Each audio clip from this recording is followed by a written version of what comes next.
very much. Thank you. Thank you so much. You know, as Victor Borge used to say, I'd like to thank my parents for making this performance possible, and my children for making it necessary. So many people in our lives make our life purpose possible and necessary.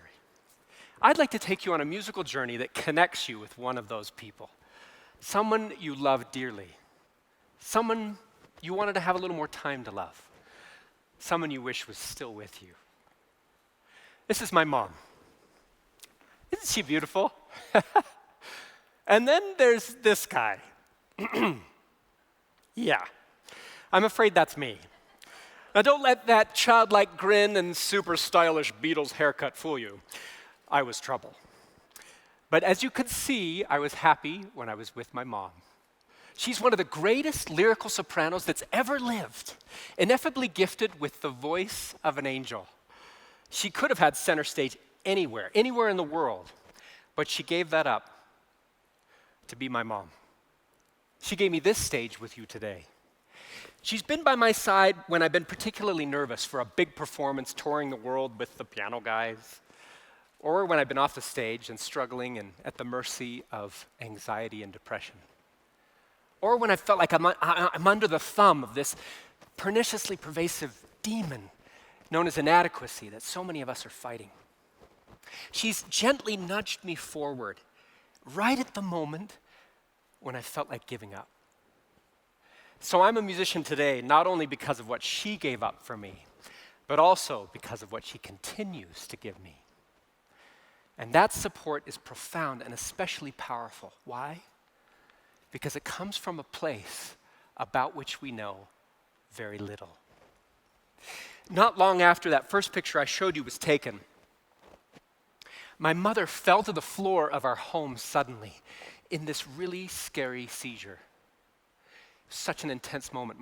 My dad rushed her to the ER, brain tumor. Big one. Doctors didn't know how long we'd have with her. 1, 2, maybe 3 years before we'd lose her. But due to her strength and a series of indescribable miracles, she defied that prognosis and fought that brain tumor for 18 years. Thank you. I'll let her know. Thank you. She fought that brain tumor for 18 years, but think about it. Some of those years were really rough, as you can imagine. But we learned to be grateful for every day.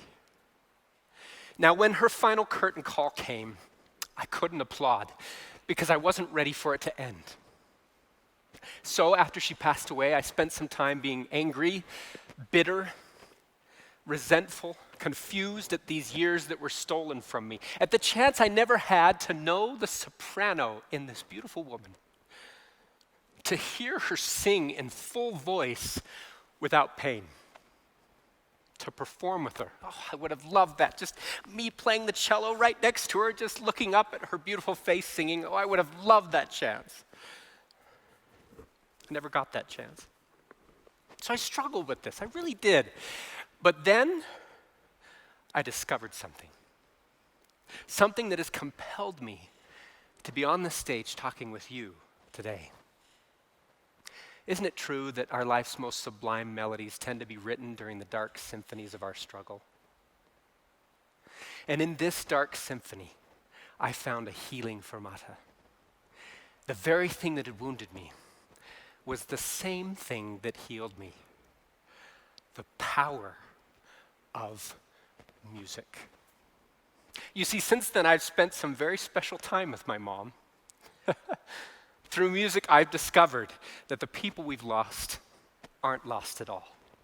And the holes their absence leaves inside us are not meant to be filled by someone or something else. Instead, they are intentional, mindful places meant for us to go, to take refuge, to reconnect and to reunite with our loved ones, to find them there, still interested, still invested, and somehow still involved in the details of our lives. That is where I found my mom. Now, I can't prove this to you with science. There's no chance. And spirituality helped me take the first step. But ultimately, you just have to go there yourself in your own way. And music, the power of music can act as a guide for you on this incredible, important journey. If you're willing, I'd like to go there together right now. And I want to show this to you because I want you, if you need to use this later on, when you're on your own in a quiet place and you've got a song that's personal to you, I want to show you how this can work. I'd like you to close your eyes, if you would, please. Choose a loved one you want to connect with. It could be someone you've already been thinking about as I've been talking. I want you to picture a favorite place, a relaxing place. It could be a place that you both adored together. Now picture your loved one sitting or standing across from you. Make this as detailed as you can, it's important. What are they wearing? What is their posture, their expression? Is it a smile? Is it a look of concern? Or is hope written in their eyes? I want you to hold this image in your mind. And you could do so continually with your eyes closed, or you can open them. It's up to you. But I want you to live in this place while I play for you one more piece of music. It's a piece I've never performed in public. Why? Because I feared that I wouldn't do it justice.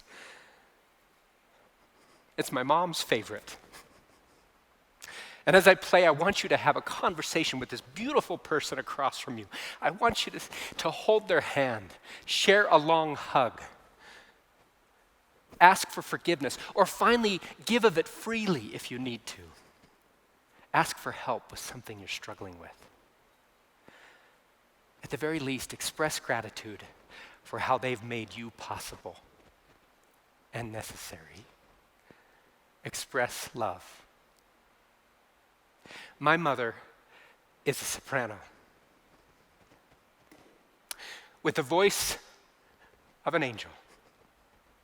And that voice for me is still sweet and rings with a resounding relevance. And as I play, I hope you can hear the voice of your own angel and let music find someone you've lost.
Thank you, Marshall.